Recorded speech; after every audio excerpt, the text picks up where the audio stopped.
Shape your lips for the consonant sounds. A stop sound produces a short puff of air.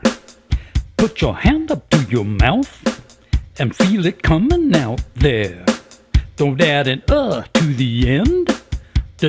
Don't you dare.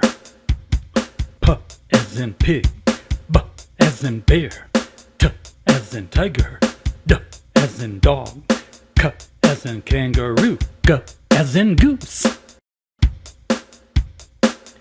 For the nasal sounds, you've got to use what blows.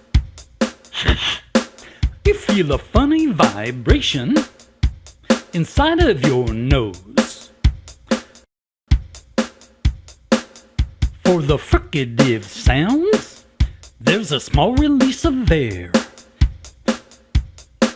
Except for V as in vulture and Z as in zebra.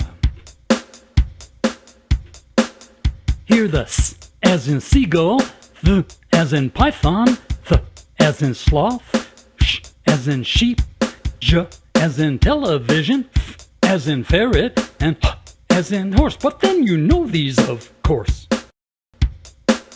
For the R control vowels, round your mouth.